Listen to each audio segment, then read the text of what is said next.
ஹல்லேலூயா. ஆண்டவராகிய இயேசு கிறிஸ்துவின் இனிய நாமத்தில் கிறிஸ்துமஸ் நல்வாழ்த்துதலை தெரிவித்துக் கொள்கிறேன்.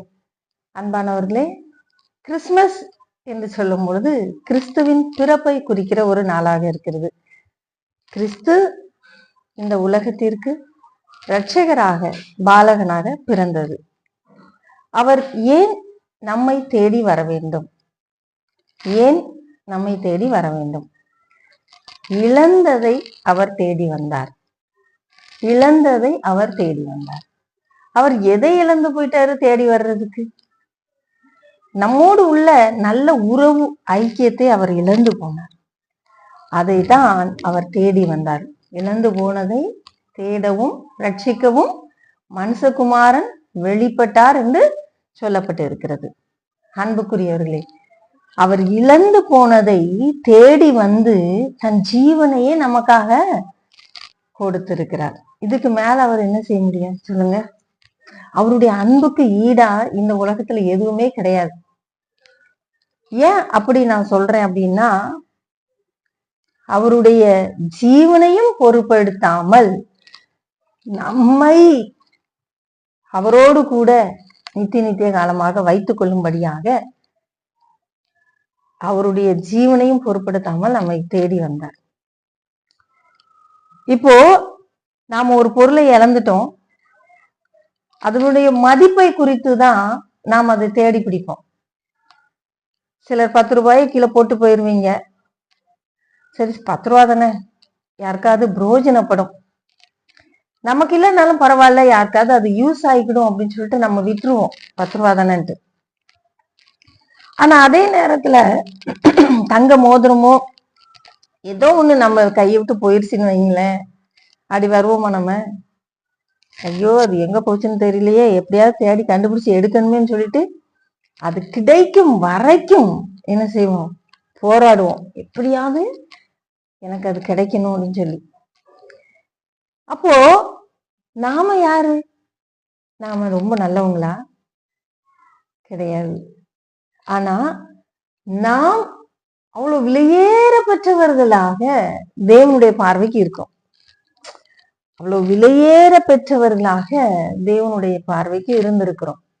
ஆகவே அவருடைய ஒரே பேரான குமாரன் இயேசு கிறிஸ்துவை இந்த உலகத்திற்கு அனுப்பி நம்மை ரட்சிக்கும்படியாக, அவருடைய ஜீவனை நமக்கு கொடுக்கும்படியாக, நம்மை மீட்கும் பொருளாக, பாருங்க, நமக்கு அவ்வளவு ஒரு வேல்யூ இருக்கு.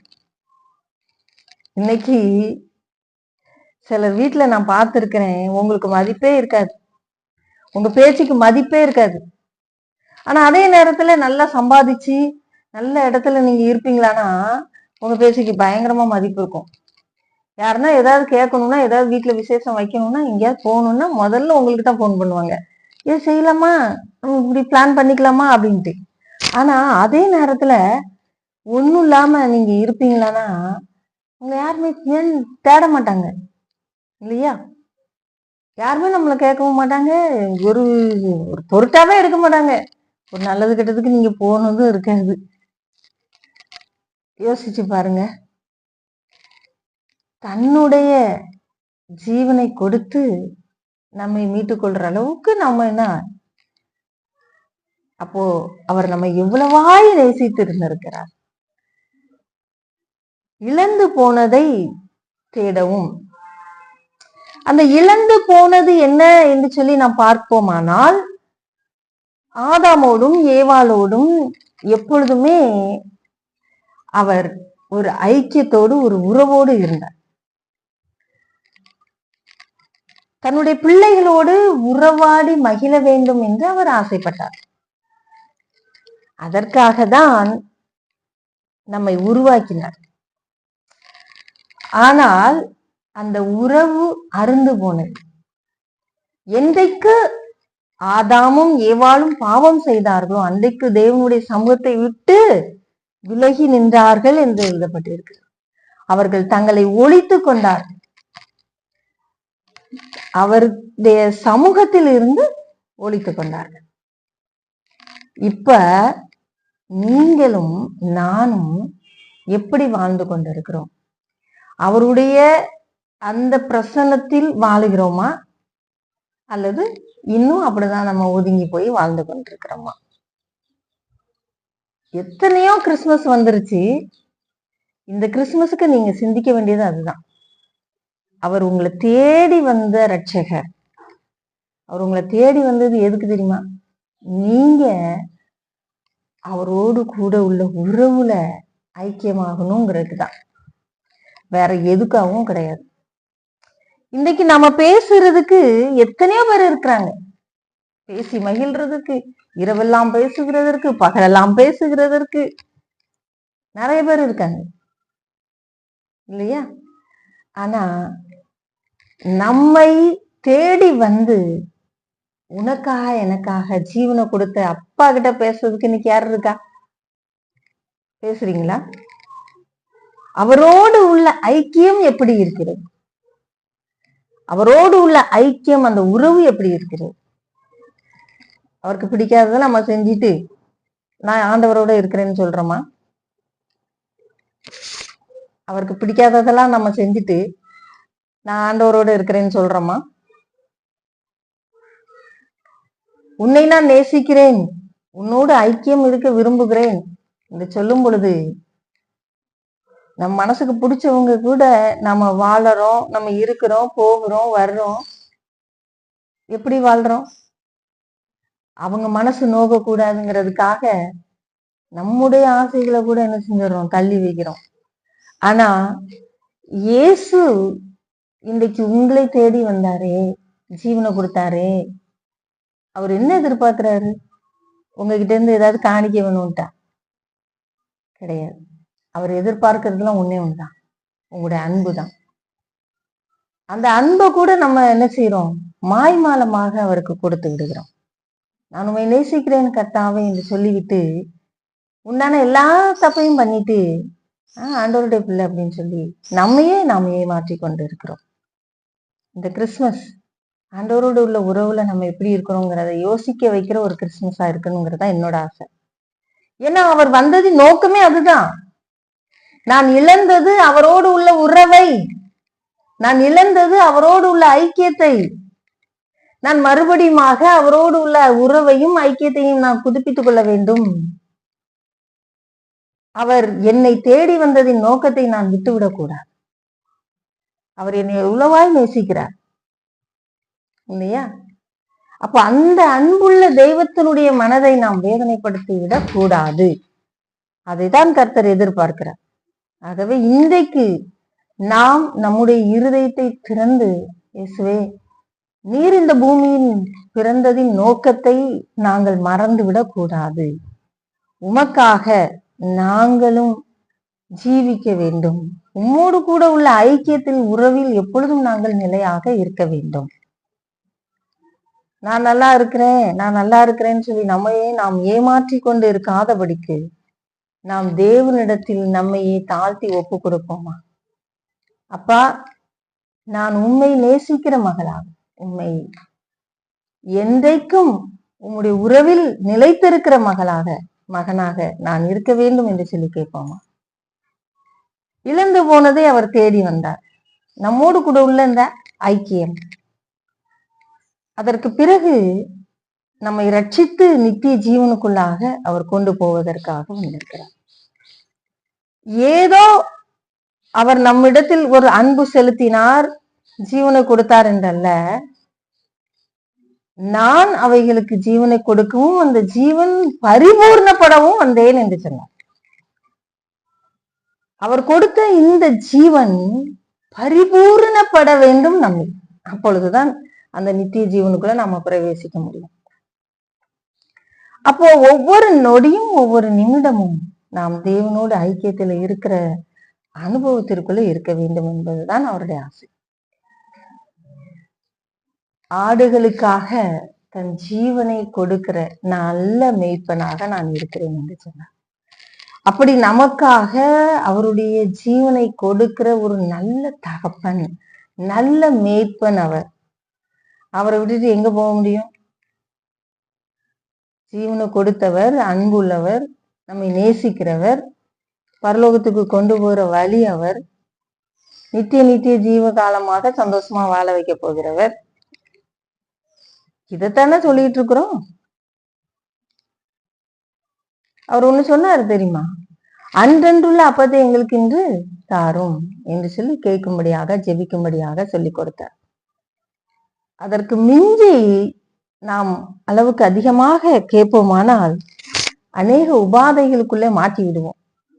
இன்னைக்கு எனக்கு இது தேவைப்படுதுப்பா, எனக்கு இன்னைக்கு இந்த செலவு இருக்குது, பிள்ளைக்கு ஃபீஸ் கட்டுறது இந்த செலவு இருக்கு, நாங்க இந்த மாதிரி கிறிஸ்துமஸ் கொண்டாடுறதுக்கு இவ்வளவு செலவு இருக்கு, எங்களுக்கு கிருபை செய்யுங்க, எங்களுக்கு அதை கொடுங்கன்னு சொல்லி அன்றன்று உள்ள தேவைகளை நாம் தேவனுடைய சமூகத்துல கேட்டு அதை பெற்றுக்கொண்டு அதன் வழி நடப்போமானால் மிகுந்த மகிழ்ச்சி. அதை விட்டு நான் எதையோ செய்ய போறேன், அதை செய்ய போறேன், இதை செய்ய போறேன், லட்சக்கணக்கா எனக்கும் சேரணும் பேங்க்ல நம்ம நினைச்சிட்டு இருந்தோம்னா அநேக கஷ்டங்களை நமக்கு நாமே உருவாக்கிடுவோம். அதனாலதான் அன்றன்று உள்ள ஆகாரத்தை இன்று எங்களுக்கு தாரும்னு சொல்லி ஜெபிக்கும்படியாக அவர் நமக்கு கற்றுக் கொடுத்தார். ஆகவேதான் நம்முடைய வாழ்வில் ஒவ்வொரு சூழ்நிலையிலும் ஒவ்வொரு ஸ்டெப்பும் வைக்கும் பொழுது நம்மை காட்டிலும் நமக்கு என்ன தேவை என்று அவருக்கு அதிகமாக தெரியும். நாம் நம்முடைய பிள்ளைகளுக்கு என்ன தேவை என்று சொல்லி யோசிப்போம். பிள்ளைங்களுக்கு இதெல்லாம் வேண்டி இருக்குது, இதெல்லாம் நான் செய்யணும் அப்படின்னு சொல்லி நாம் நம்முடைய பிள்ளைகளுக்காக நாம் யோசிப்போம். அதே போலதான் பரம தகப்பனும் நமக்காக யோசிக்கிறவராக இருக்கிறார். நம்மை போஷிக்கிறவராக, காப்பாற்றுகிறவராக, உடுத்து வைக்கிறவராக, நம்மோடு கூட என்னைக்குமே நடக்கிறவராக இருக்கிறார். புரியுதா? இல்லாத ஒன்றை அவர் நம்மை செய்ய சொல்லவே இல்லை. ஏன் நான் இதை சொல்லிட்டு இருக்கேன்னா, இன்றைக்கு அநேகருடைய மனது கவலைப்பட்டு கவலைப்பட்டு தேவனோடு உள்ள ஐக்கியத்தை விட்டு விலகிதான் போகுத வெளிஞ்சு இன்னும் நம்ம கர்த்தரோட இருக்கணுங்கிற ஆசையெல்லாம் இல்லை. அதுதான் ரொம்ப மனது வேதனையா இருக்கு. இப்போ எதை நோக்கி நீங்கள் பயணித்துக் கொண்டிருக்கிறீர்கள்? போதும் என்கிற மனது நமக்கு வேண்டும். இதுக்கு மேல நான் அதை சாதிக்கணும், அதுக்கு மேல நான் இதை சாதிக்கணும். கொடுத்ததுக்கு கணக்கு கேட்பார். 10 ரூபா கொடுத்துட்டு 100 ரூபாய்க்கு கணக்கு கேட்கிற தெய்வம் நம்முடைய தெய்வம் அல்ல. நமக்கும் கர்த்தருக்கும் உள்ள உறவையும் நாம் என்ன செஞ்சிடறோம்? பிரேக்கப் பண்ணிடுறோம். அப்புறம் யாருக்கு யாருக்குள்ள உறவுக்காக நீங்க ஓடுறீங்கன்னு எனக்கு தெரியல.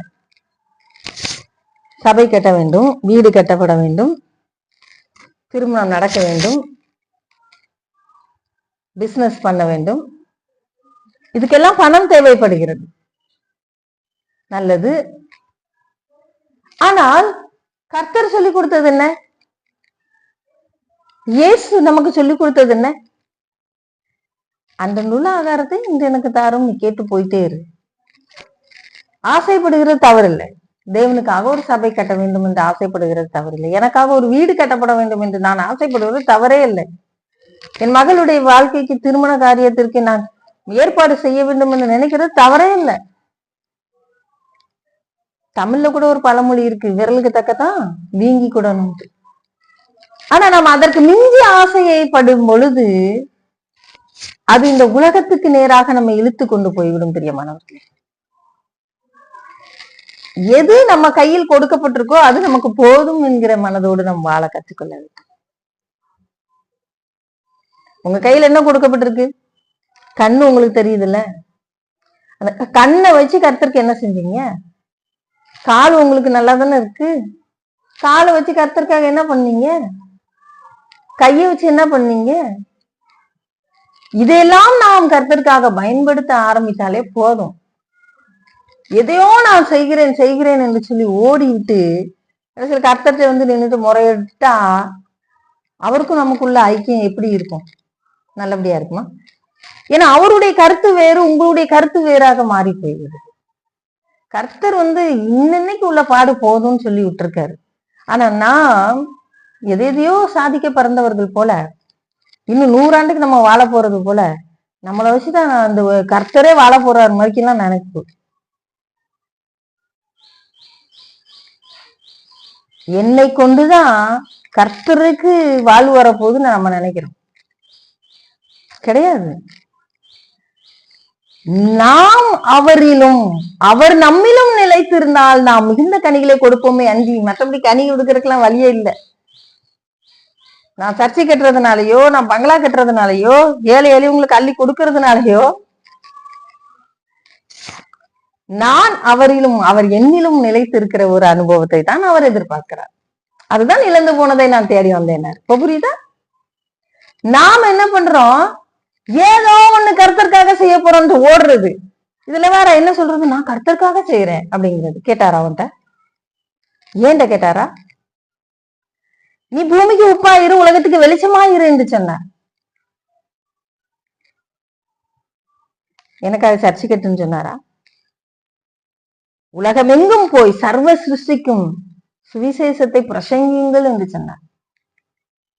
முடியாததை இழுத்து போட்டு செஞ்சுக்கிட்டு அதை பாதியில நிறுத்திட்டு ஆண்டவர் மேல நம்ம என்ன செஞ்சிடக்கூடாது, குறை சொல்லிட்டு அவருடைய ஐக்கியத்துல இருந்து நம்ம விலகி போயிடக்கூடாது.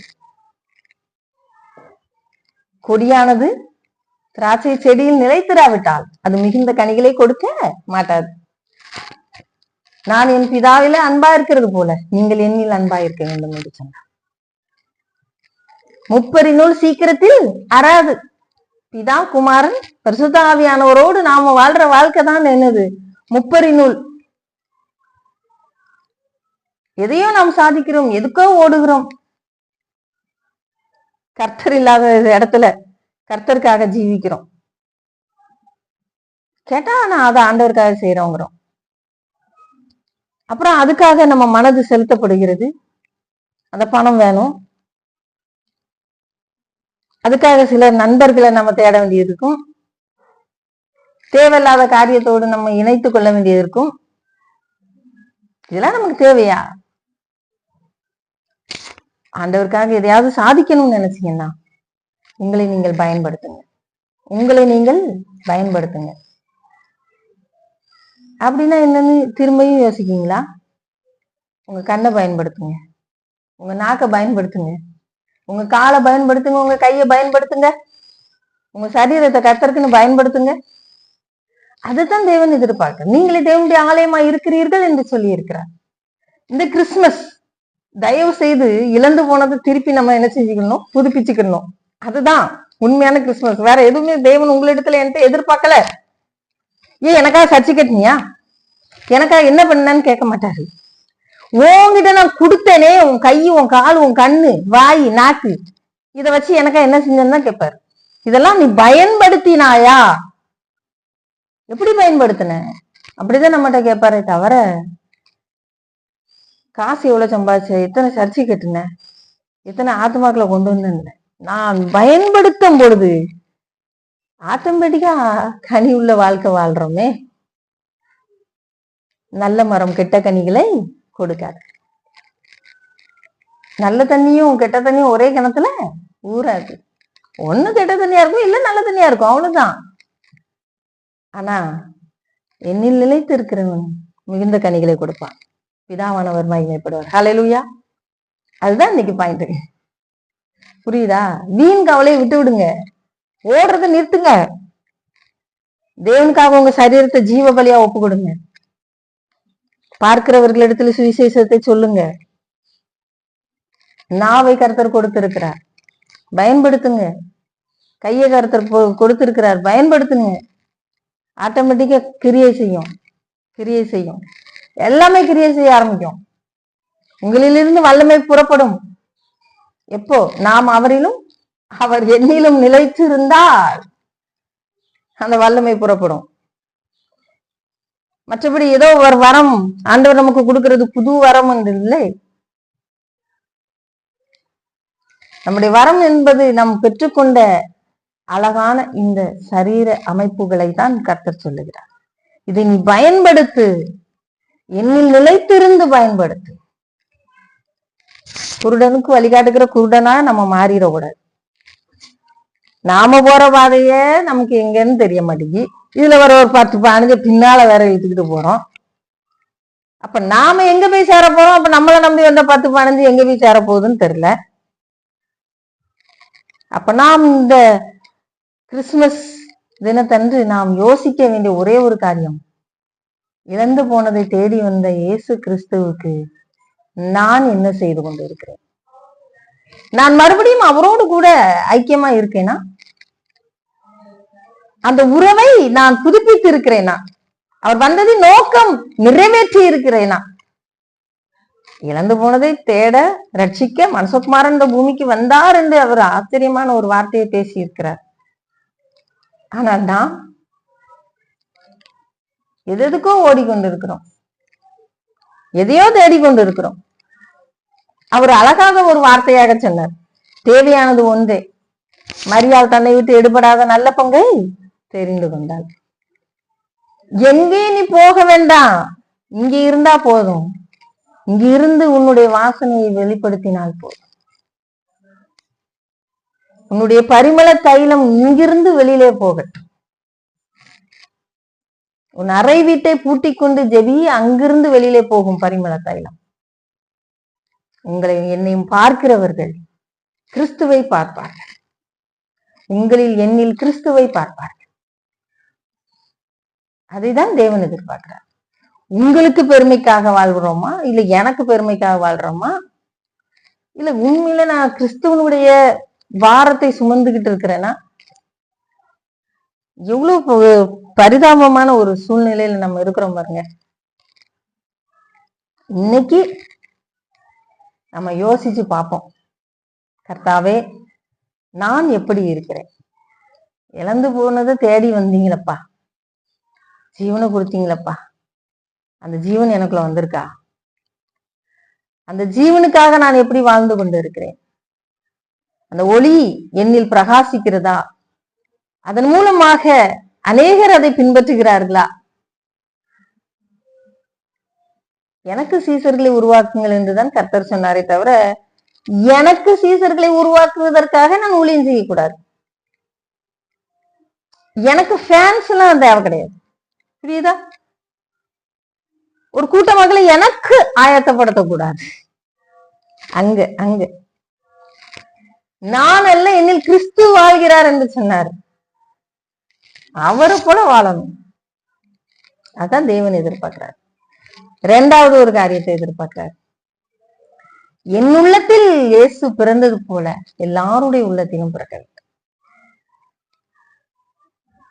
உங்களுக்கு கிறிஸ்துமஸ் எது என்று சொல்லி என்னிடத்தில் ஒரு கேள்வி கேட்கப்பட்டது.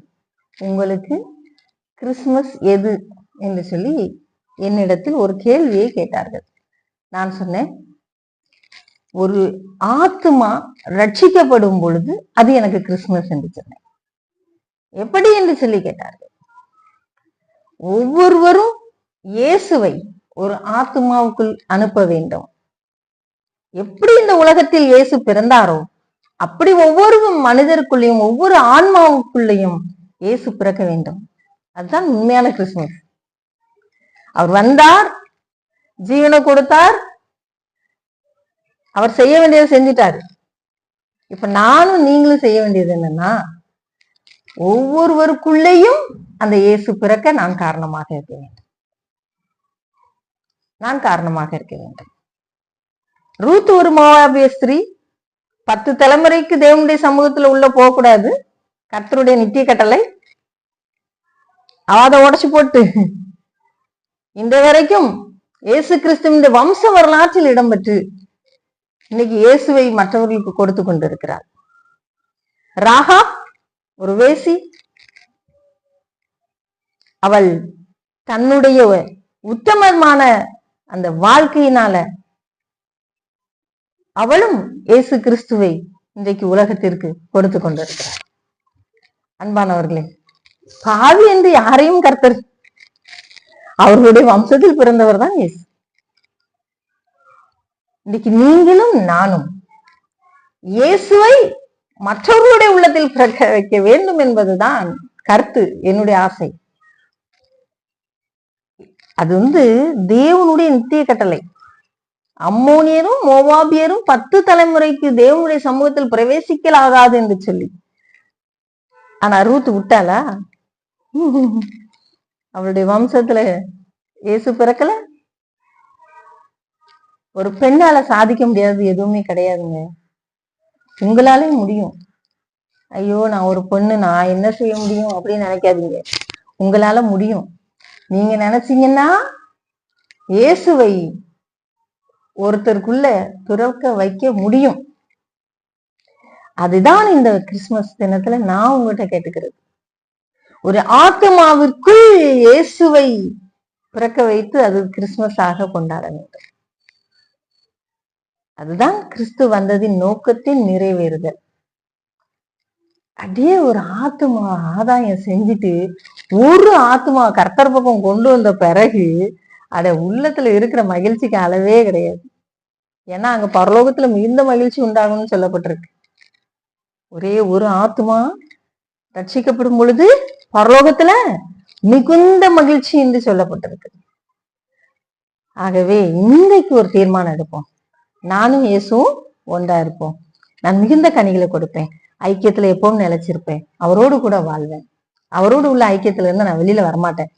இந்த உலகத்துல அவரோடு கூட இருந்து கனி கொடுக்கிற வாழ்க்கையை தான் அவர் எதிர்பார்க்கிறாரு.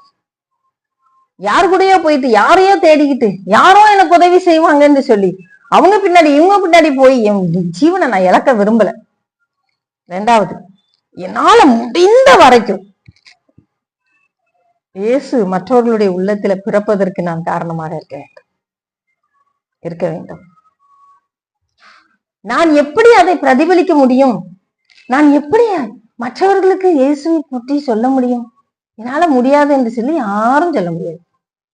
ஏனென்றால் உங்களுடைய சாயல், உங்களுடைய நடத்தை, உங்களுடைய பேச்சு, உங்களுடைய செயல் இயேசுவை காண்பிக்கும். மற்றவர்கள் இயேசுவை ஏற்றுக்கொள்ள வேண்டும் என்கிற ஒரு ஆர்வத்துக்குள்ளாக உங்கள் மூலமாக அது நடக்கும். தேவனிடத்தில் இன்றைக்கு ஒப்பு கொடுத்து நம்ம ஜெபிப்போம். ஆண்டவரே, எனக்கு அந்த கிருபையை தாரந்துச்சு. அன்பின் பரலோக பிதாவே, என்னோடு இணைந்து ஜெபிக்கிற ஒவ்வொருவருக்காக நன்றி செலுத்துறேன். இயேசுவே, தாவீதின் குமாரனே, எங்களுக்கு இறங்குங்கப்பா. நாங்க உம்மோடு உள்ள ஐக்கியத்துல இருந்து விலகிடாதபடி காத்துக்கொள்ளுங்க. எங்களை சுற்றி இருக்கிற பொல்லாத அசுத்த கிரியைகளை எடுத்து போடுங்க, பரிசுத்தப்படுத்துங்க. நாங்க உங்களையும் நீங்க எங்களையும் நிலைச்சிருந்த கொடுக்கிற கனியை, ஜீவனுள்ள கனியை மற்றவர்களுக்கும் கொடுத்து ஜீவ ஆத்மாவாக்க கர்த்தர் எங்களுக்கு கிருபைதாங்க. தேவையில்லாத கவலைகளை எங்களை விட்டு எடுத்து போடுங்க. தேவையானது ஒன்றே என்று சொல்லி இருக்கிறீங்கப்பா. உங்களுடைய பாதத்தை பிடிச்சுக்கிறோம்ப்பா. யார் யார் இன்றைக்கு எனக்கு ஒரு குழந்தை பாக்கியம் வேண்டும் என்று கேட்டுக்கொண்டிருக்கிறார்களோ அவர்களுக்கு கொடுங்கப்பா. யார் யார் எனக்கு ஒரு வீடு கட்டப்பட வேண்டும் என்று கேட்டுக்கொண்டிருக்காங்களோ அவங்களுக்கு கொடுங்கப்பா. யார் யார் தங்களுடைய பிள்ளைகளுடைய எதிர்காலத்துக்காக, திருமண காரியத்திற்காக, படிப்பு காரியத்திற்காக, வேலை காரியத்திற்காக அழுது கொண்டிருக்கிறார்களோ அவர்களுடைய சத்தத்தை கேட்டவர்களுக்கு கொடுக்கபடியாய் நான் செபிக்கிறேன் தகப்பன். அப்பா பிதாவே, நோயில வேதனைப்பட்டு கொண்டிருக்க ஒவ்வொருவருக்கும் பூரண சுகம் உண்டாவதாக. யார் யார் இப்பொழுது என்னோடு இணைந்து ஜெபிக்கிறார்களோ அவர்கள் அத்தனை பேருக்கும் சுகம் உண்டாகட்டும். எப்பா நீங்க இறக்கமுள்ள தகப்பன்பா, இறங்குங்கப்பா, இறங்குங்க. உங்க பிள்ளைகள் கூக்குரல் விடுறாங்க, இறங்குங்க, தொடுங்க, சுகமாக்குங்க. இயேசுவின் ரத்தத்துக்குள்ள ஒப்பு கொடுத்து ஜெபிக்கிறேன். பொல்லாத மனிதர்களால பாடுபட்டு கொண்டிருக்கிற ஒவ்வொரு பிள்ளைகளுக்காக ஜெபிக்கிறவங்களை விடுதலை ஆக்குங்க. அப்பா பிதாவே, உங்க பிள்ளைகளை விடுதலையாக்கி கொண்டு வரும்போது செங்கடல்ல எல்லாரையும் அழித்து போட்டது போல அழித்து போடுங்கப்பா. பிள்ளைங்க நிம்மதியா இருக்கட்டும். ஆவியானவரே, பிசாசின் கிரியைகளினால அலக்களிக்கப்பட்டு கொண்டிருக்க குடும்பங்களை விடுதலை ஆக்குங்க. இன்னும் குடி, வெறி, களியாட்டம், வேசித்தனம், அசுத்தம் இதிலே மாட்டிக்கிட்டு என்ன செய்யறதுன்னு தெரியாம முழிச்சிட்டு இருக்கிற ஒவ்வொரு குடும்பத்துக்கும் விடுதலை இன்றைக்கு இப்பொழுது உண்டாகட்டும். இயேசுவே, இறக்கமுள்ள தகப்பன், இறங்கி பதில் கொடுங்கப்பா. கண்ணீர் உள்ள ஜெபத்துக்கு கிருபையா இறங்குங்கப்பா. எல்லாருக்கும் ஒரு விடுதலையை கொடுத்துருங்க, சுகத்தை கொடுங்க. தேவைகள் சந்திக்கப்படட்டும். ஆத்மாவில, ஆவியில நிம்மதி, சமாதானம் உண்டாகட்டும். குடும்பங்கள்ல சமாதானம் உண்டாகட்டும். கர்ப்பத்துல குழந்தை உண்டாகட்டும். இயேசுவின் நாமத்தில் தடைகளை மாற்றுகிறப்பா. உடைய தூய கரத்துல ஒப்பு கொடுக்கிறேன். இயேசுவின் நாமத்தில் ஜெபிக்கிறோம் நல்ல பிதாவே. ஆமென். ஹல்லேலூயா.